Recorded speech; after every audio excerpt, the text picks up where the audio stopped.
In today's morning show, we look out for ourselves and our friends, Go for a gallery walk, find out what's happening in Season 4, a new record here at HMS.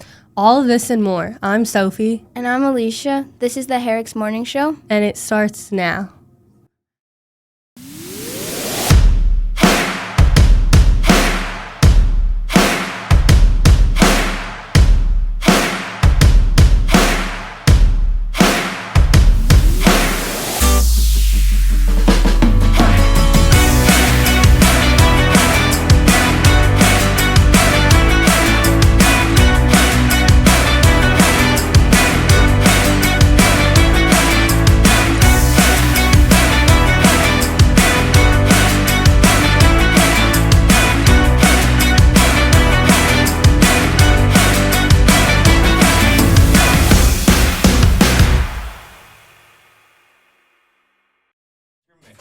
Today is Friday, March 27th, and is a blue day. Well, this has to be a new one for us.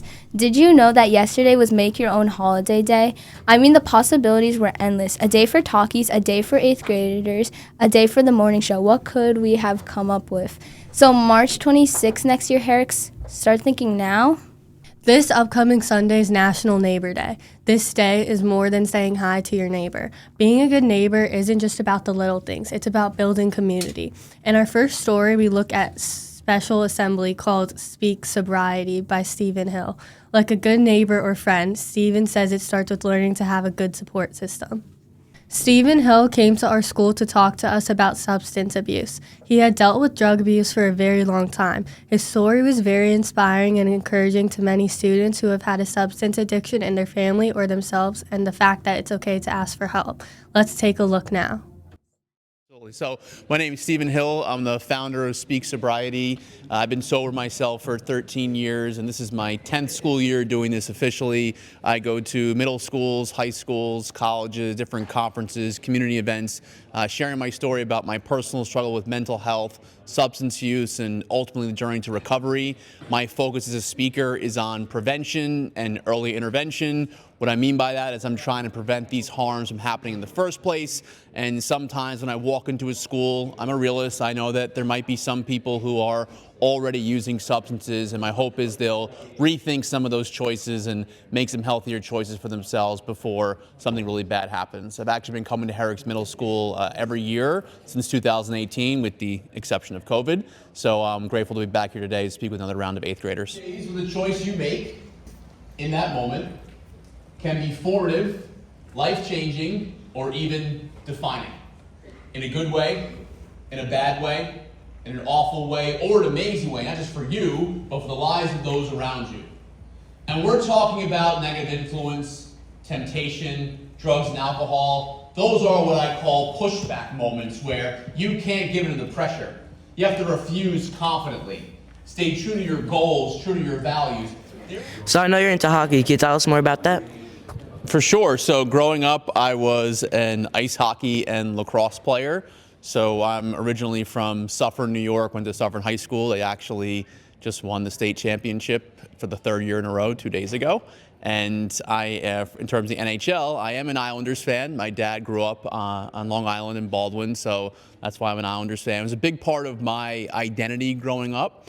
And one of the things I'm going to talk about today is how sports can be a very positive outlet for people, but in some cases it can also be a negative one. Sometimes when people are particularly on a high school sports team, what can happen is some of the culture could shift from just about teamwork and work ethic, and it could be about, well, what do we do if we win on a Friday or Saturday night?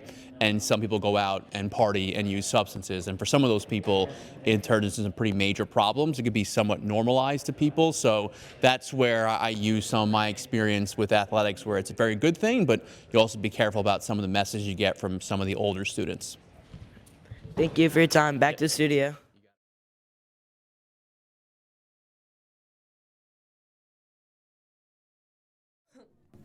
Thank you, Stephen, for taking the time to chat with us. Sophie, did you know that today is also National Spanish Paella Day? There is a Spanish word for the crispy rice on the bottom that is considered some people's favorite socarrat. A good paella is a piece of art. Just like in our next story that is both about art and in Spanish. Let's talk to Miss Clinton now about her 7th graders that went on a gallery walk. Hello, so who am I here with today? Senora Quintine. So, what is this gallery walk that you've been doing about? Okay, the gallery walk is an extension or culmination of a lesson that we did on Frida Kahlo's art as an introduction to physical characteristics.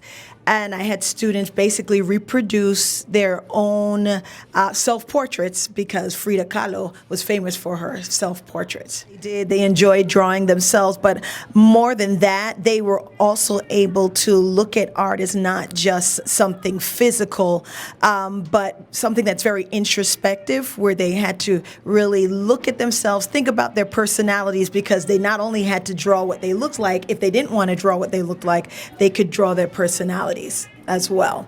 So that was the whole point, and it also allows me to include culture in the lesson, so it's not just grammar or something from a book. Thank you, and back to the studio. Bye. De nada. Adios. Perfect. Great job, 7th graders. What a fun way to combine art and speaking Spanish. On that note, everyone is talking about one sport. Our very own 8th grade girls basketball team. This is a brand new record for the HMS with an undefeated girls basketball team. Let's take a look behind the scenes now at this incredible season. We are the Herricks 8th grade girls undefeated basketball team. Let's take a look behind the scenes now.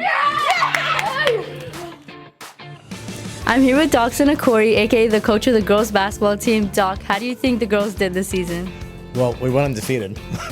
So that was a great thing. 9-0, undefeated season. First time in girls basketball history that we went undefeated.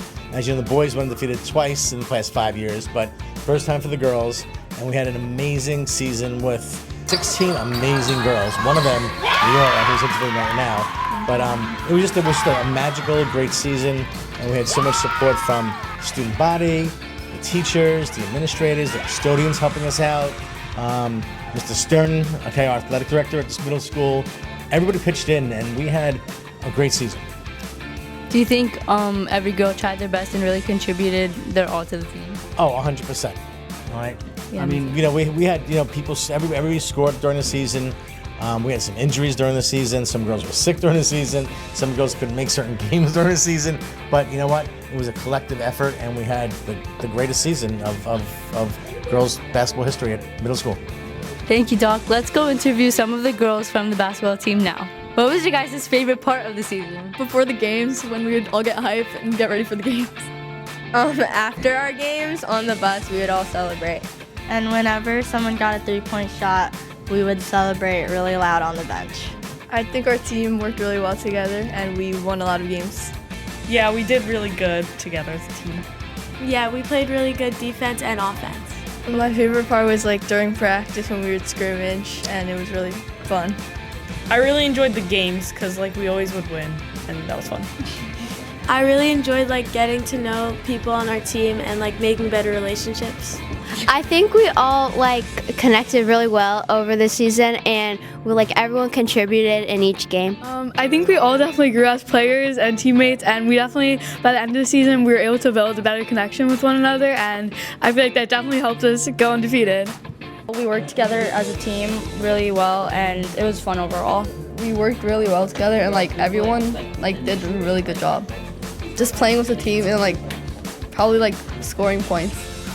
I think it was the last game when we really secured our undefeated streak, so that was really cool. I think we all did pretty good, especially growing as a team. I think we did really good. We all played really good together, and it was a lot of fun.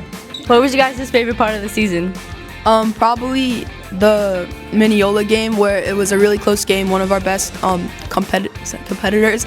Oh my God, my favorite game was Oyster Bay, remember? And Noah had 20 points. I think we did really good. I got injured halfway through the season, so I missed a bunch of games.